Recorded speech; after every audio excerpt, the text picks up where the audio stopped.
Hi, and welcome back to another edition of Inside Great Lakes Sailing. My name is Greg Norman, your host. Well, the race season begins this weekend with a couple of huge races. The Mills race down in Lake Erie. GP 52s are doing the Chicago Nudes, and we've stopped in Chicago and talked a little bit about the race with Bob Hughes, who was a skipper on Heartbreaker and last year's Bayview Port Huron to Mackinac winner. We talked a little bit about the race. We picked up some footage from yesterday, and we'll show you that, get you kind of going. There's a lot going on in Chicago with the One Design races there.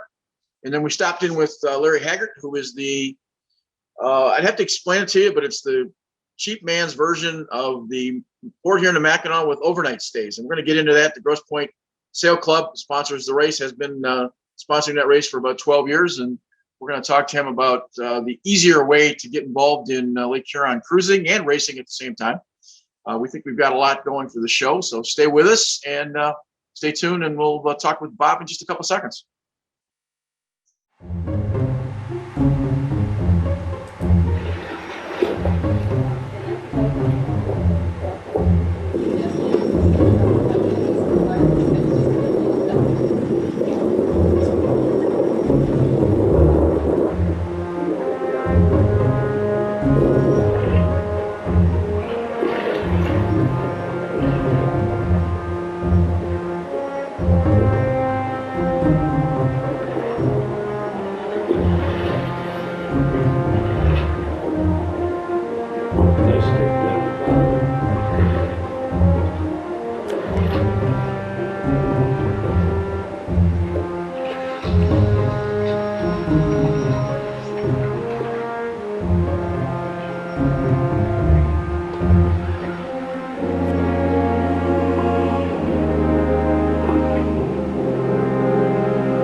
We're talking with Bob Hughes, who is the skipper on the GP 52 Heartbreaker, who was the winner of the Port Huron Bayview's Port Huron to Mackinac race. We're talking to you from Chicago.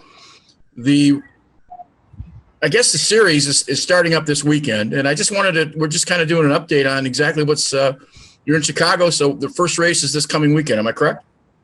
Yeah, it's a little bit like a combination of spring training and Christmas Eve night, where if you're a Great Lakes sailor, you put that boat away in September after the last regatta. You're like, God, 9 months till I get to race on this thing again. And today we just finished our first day of practice, so that's super exciting. And then kind of the spring training thing, every team they have a chance. And we've got 7 boats on the line starting Friday for 3 days of racing, which is the first regatta in our season series over the year, with even more boats this year. So it's going to be some of the best racing we've ever had, and certainly the most competitive big boat racing in North America. You're up a boat this year, am I correct? One more boat for the fleet? Yeah, we're up 2 boats. It's neat. We got the boat from the West Coast, Vesper, to come join, and we got Fox to come back. And Chris Duhan purchased the old Inner Lodge and upgraded his boat. So there's like 4 2015 boatines and 2 others that are boatines that are a little bit newer, but make some really close racing. Let me go through the schedule just so that everybody knows what's going on. This weekend is Chicago. And I asked you earlier, I was messed this up. Nudes, that's the correct spelling, saying, pronunciation. Yep. Okay. Where do you race off of Chicago? Where do you go from where to where? It's funny. I remember my first Chicago nude, which is the first one Sailing World ever did. It was in a J35, and I think that was like 30-something years ago. But it's 3 days of buoy racing, and there's like 3 courses out here. The 52s, we're using the Marks set boats or the Mark bots, so we have our own course. But there'll be 3 boats out here northeast of the yacht club, though. But I think they have 150 boats registered, and again, we've got 752s on the line. A lot of other great one design classes racing also. I have a very intimate look at the Markset bots because their prototypes were at Crescent, where I belong, and they were always behind my junior sailing center, so I had to walk by them every day. We did a story. It's a pretty interesting mark and what an innovation, especially for boats like yours. Yeah, we used them last year in our Harbor Springs regatta, the Bay Harbor one we did, and it was blowing 25 with big seas, and those things hung like they were anchored. So yeah, great work by those teams that came up with those, the company that came up with those marks. So after this week, you guys head to Queens Cup. Now, is that Milwaukee to back to the Michigan shore? Yeah, the classic race across the lake starts in Milwaukee in the evening. Normally start times like 4 or 5 in the evening, and you race across Lake Michigan. Beautiful nights, usually with stars, and finishes in Muskegon this year. And, you can finish for time for last call, or might be an early breakfast, depending on the wind gods. Then the follow-up to that is the Chicago to Mac. Yep. Then we have both Mac races, Chicago Mac's first this year, and then the Port Huron Mac. And, 7 boats racing boat for boat up to the island. And I think the last few years, 52s have gotten line honors many times here, but we'll have to beat an 86-footer this year. So we'll see what happens with that. But it'll be great class racing to see who gets there first. And then after the 2 Mac races, we have the classic regatta, 3 days of buoy racing in Harbor Springs, and can't beat that. I think it's one of the best places to race around the buoys in the world. And then 3 weeks later, we go back to Bay Harbor where we raced last year, and just an amazing facility. And again, obviously raced in that great Little Traverse Bay and off of Harbor Springs. And then the last regatta is a season championship down at Makatawa Bay Yacht Club in Holland, and who serves as the organizing authority for our series, which is really, really helpful on a lot of fronts. So hats off to them. So great series. The Bay Harbor Cup race, is that the Manitou, I think there was a 500 or something? Was that basically the same replacement because you didn't have a Chicago to Mac? No, actually, that was. We did the Manitou Challenge last year, which was replacement for the Chicago Mac. But it's going this year. We're staying with both Mac races. The Harbor Springs, regatta, the one in Bay Harbor 3 weeks later is 3 days of buoy racing again. I'm in Little Traverse Bay, so it's not a distance race, but the buoy racing up there in that bay is so darn good. That's what that regatta is. Okay, let me just talk a little bit about 52s. Back in January, Gary Jobson made the observation that if the New York Yacht Club had won the race, that we might think about going back to monohulls. That was a kind of a conversation that sort of materialized. At that point, does your heart start beating a little quicker because maybe the fact is we're going to leave helmets and foils behind and come back to a boat like you're already on? Is that something that you guys talked about? Yes. My wife and I, we met through sailing. She sails on the boat. We sail together, and we love monohulls and match racing. And I think the floating boats are super cool, and it brought a lot of more young people out there. But those boats aren't practical. You have batteries to swing the arms up and so forth. But we would love to see it in a high performance monohull. I think that would be great racing. And more importantly, you get a lot more teams there. It's not a great competition with 4 teams. And if you had 8, 9, 10, that's really a real test. And I think the high performance monohull would do that. And certainly the 52 is the tip of the spears. And this year, these in monohulls, and they could just build a little bit bigger boat than that. And they could have amazing racing. How close is the GP 52s to the Super Series in the Mediterranean? Are we talking pretty close to the same speed and the same abilities? Oh, yeah, absolutely. These are 2015 models that all these boats came from the Super Series, except for the brand new Fox, which was a 2020.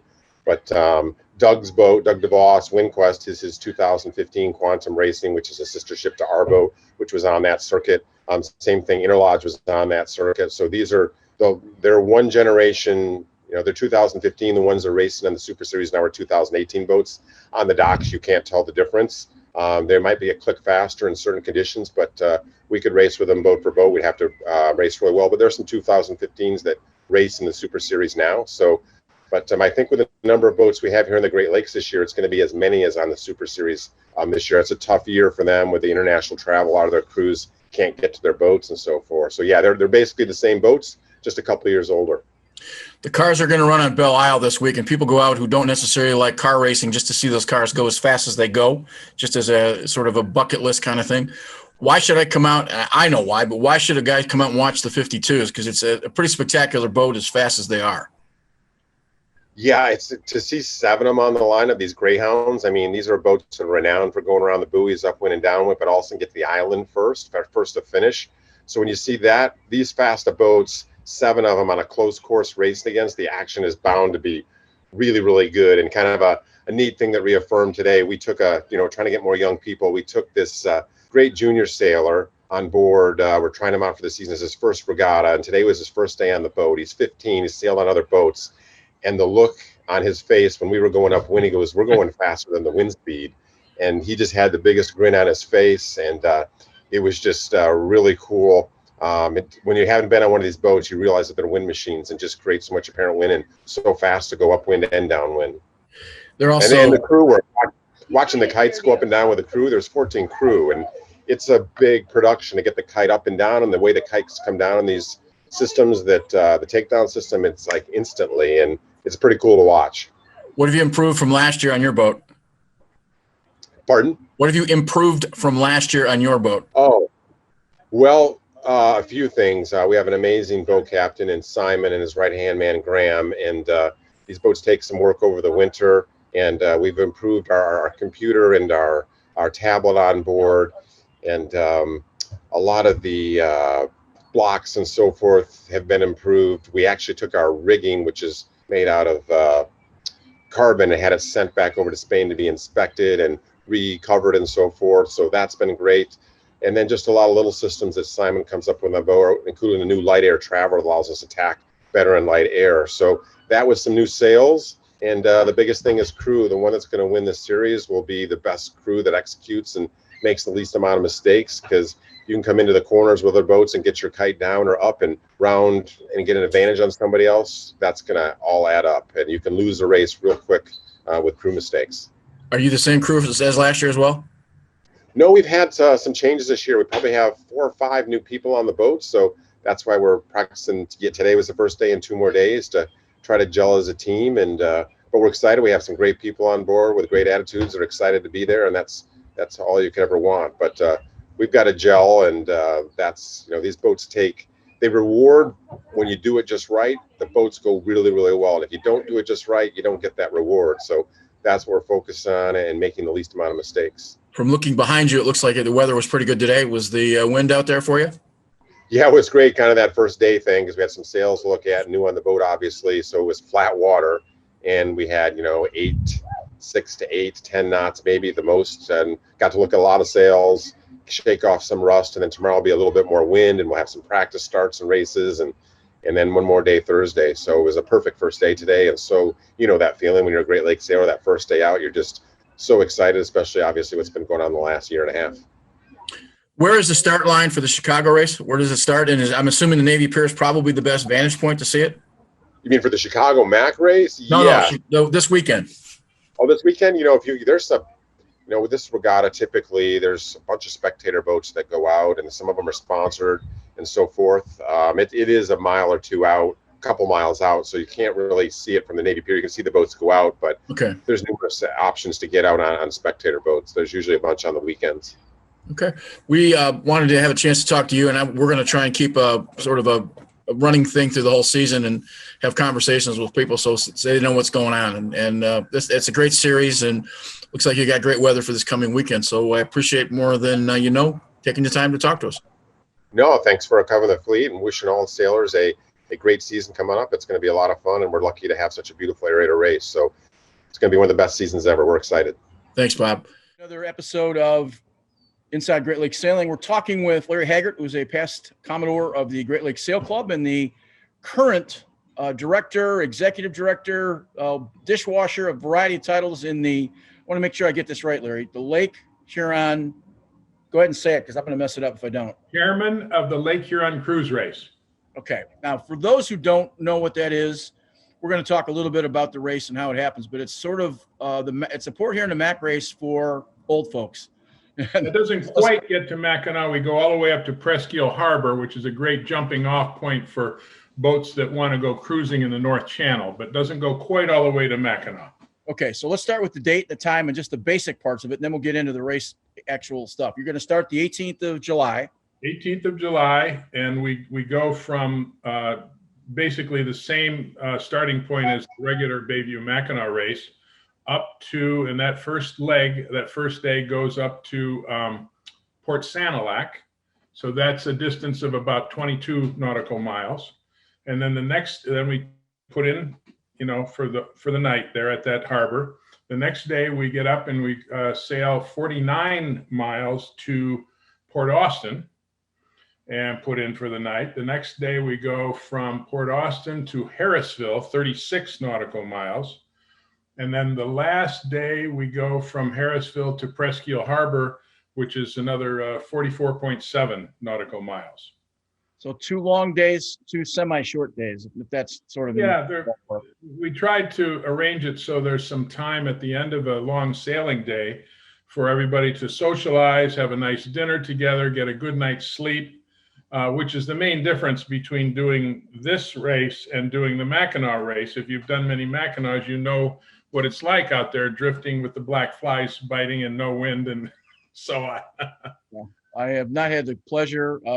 I cruise. I'm not a racer, but that's one of the reasons I started this program was to sort of bring light on some things that we don't normally see. Now, we've talked to Greg Thomas in the last couple of weeks. We had a chance to talk to Bob Hughes yesterday, who will be a part of this show, who is the captain and skipper of the Heartbreaker, the big GP52s. We're talking out and end of it. So talk a little bit about the history of the race and how it got started and kind of where you are now. Okay. Well, past Commodore from Detroit Yacht Club, Bob Cowles actually started the race several years ago and it wasn't running under the auspices of the club. He was kind of doing it on his own, and he just, got friends to get together who all wanted to go cruising in the North Channel. And this was a good way to get the boat up the lake. And so he started it, and I guess he kind of got tired of running the whole show himself. And so the Grosse Pointe Sail Club said, well, we'll take this on and we'll sponsor it as a club. And we did that a few years back, and it's been running ever since, except for last year when we had to interrupt it with the coronavirus, of course.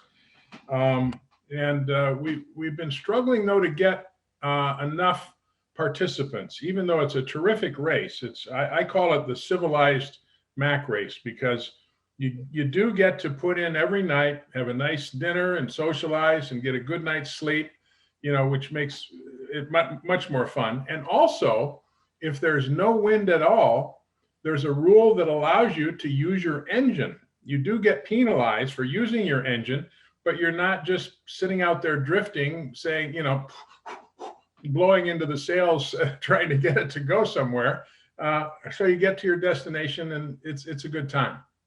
Explain how you keep track of the engine time. Is this just an honor system? It's an honor system. Everybody has a log. They say at such and such a time, and we use as a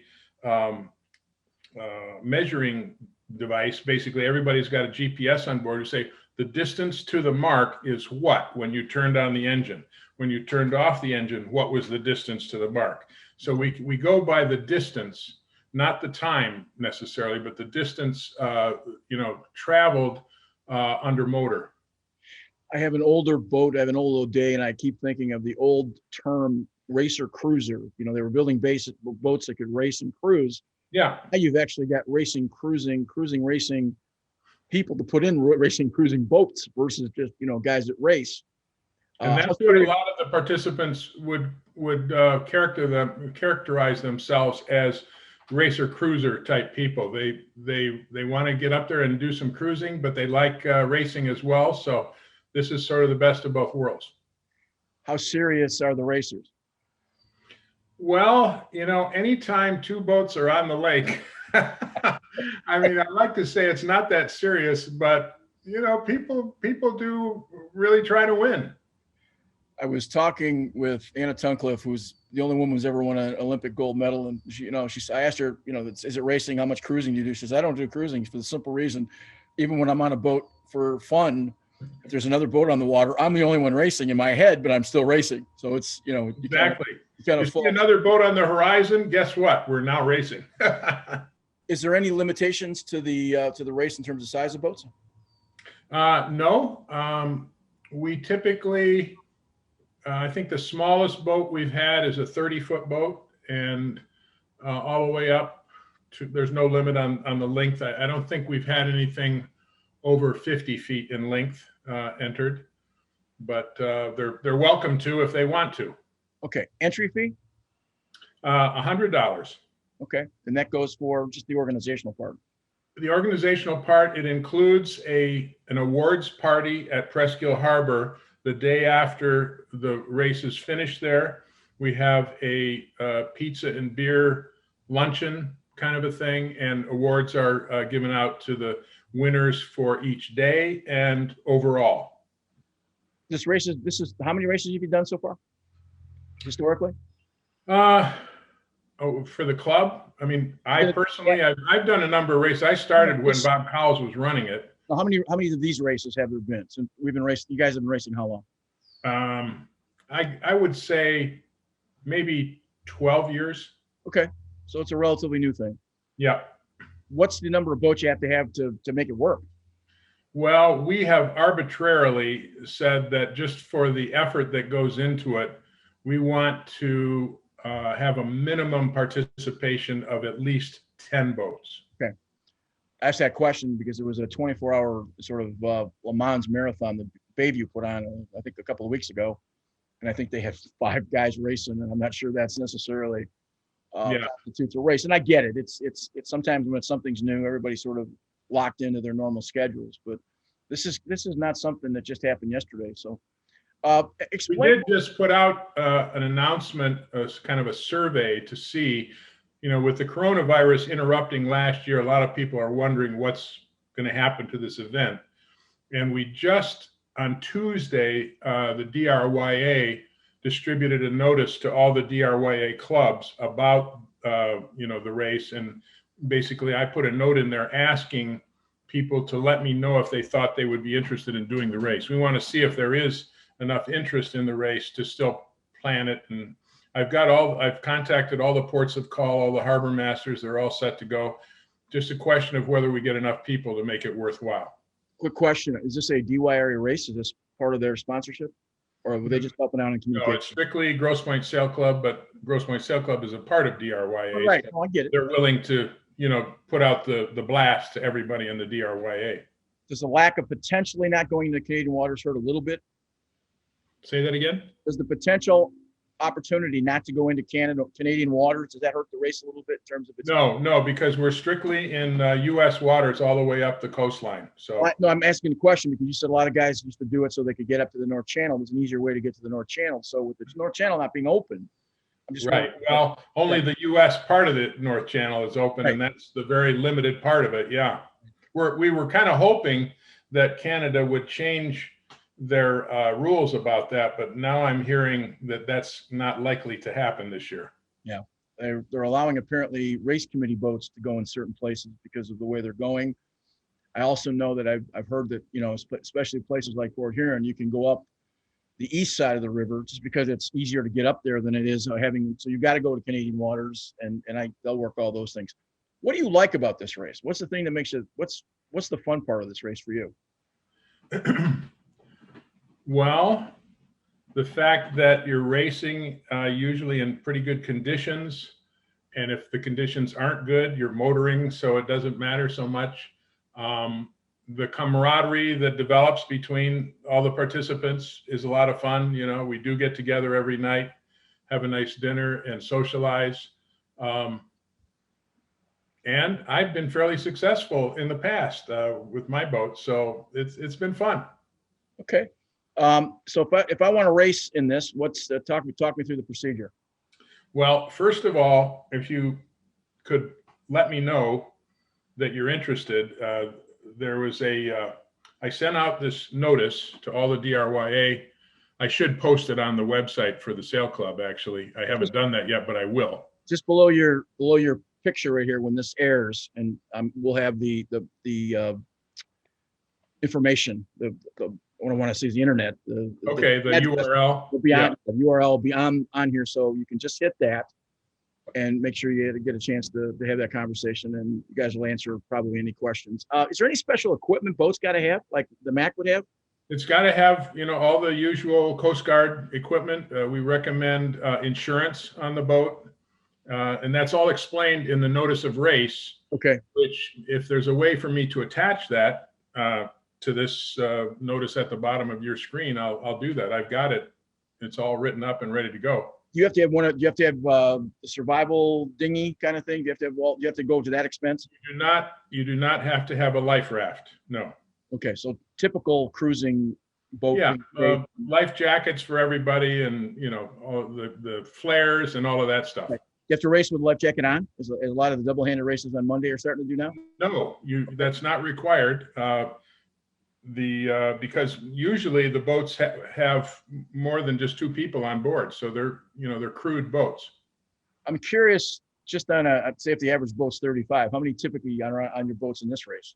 Is it like families kinds of things, or couples? Yeah, a lot of family or friends who want to go cruising together.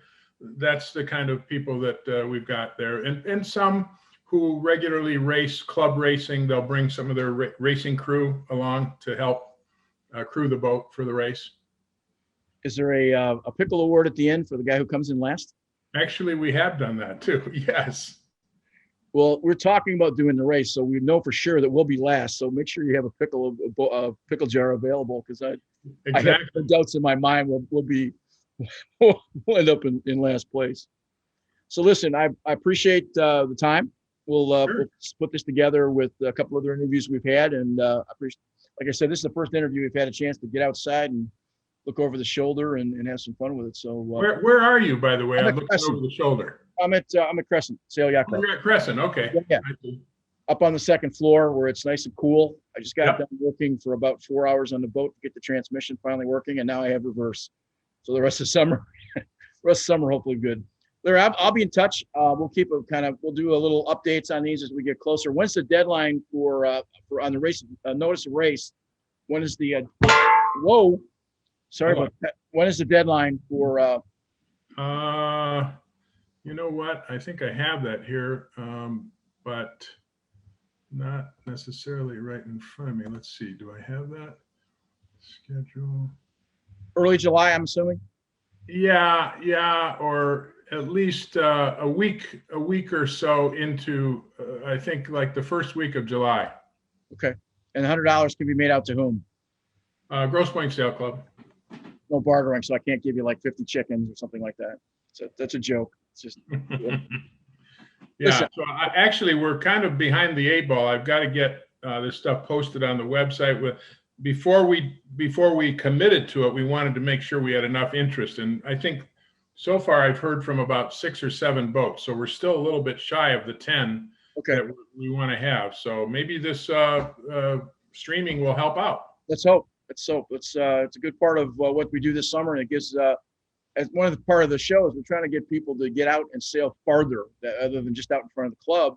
Yeah. That's why we're going to take a shot at it. I think my wife and I are going to try it with a couple friends and just enjoy it and have a really good time. So we'll keep in touch, and we'll make sure that at least the word gets out from what we can do. So thanks so much for your time. Okay. Thank you, Greg. I appreciate it.